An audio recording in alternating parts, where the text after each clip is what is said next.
میں تو ہوں ہی نا، مدینے کا کتا تو میں مشہور ہوں، سگے مدینہ تو میرا لقب ہے، لقب یہ میں نے خود لیا ہے، لقب کسی نے دیا نہیں ہے، سگے مدینہ۔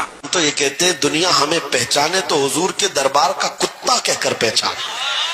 اپنے بابا جان سے عرض کر دیں ہمارا کتا آیا ہے، اس کو کچھ ٹکڑے ڈال دیں۔ میں اعلیٰ حضرت کا ملنگو اور غوث اعظم کے در کا کتا ہوں۔ اللہ کے رسول فرماتے ہیں جس گھر میں کتا یا تصویر ہو رحمت کا فرشتہ وہاں نہیں آتا، وہاں رحمت کا فرشتہ نہیں آتا۔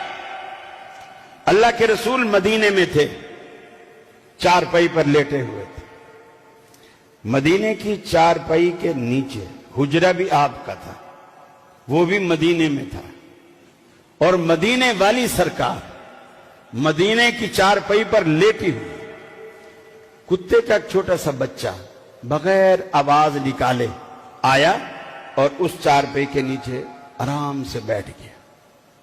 اللہ کے رسول کو جبریل نے ٹائم دیا تھا کہ میں جیسے ظہر کے بعد یا فلان کے بعد اتنی میں آپ کے پاس آؤں گا، آپ انتظار کر رہے ہیں، جبریل نہیں آئے، آپ بڑے پریشان کہ اللہ کے رسول تو وعدہ خلافی نہیں کرتے، جبریل تو وعدہ خلافی نہیں کرتے، آج کیسے کر گئے؟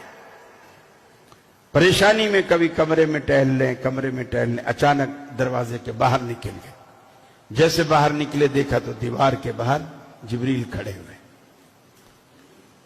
آپ نے فرمایا جبریل میں تو تمہارا جب سے انتظار کر رہا ہوں، تم آئے نہیں۔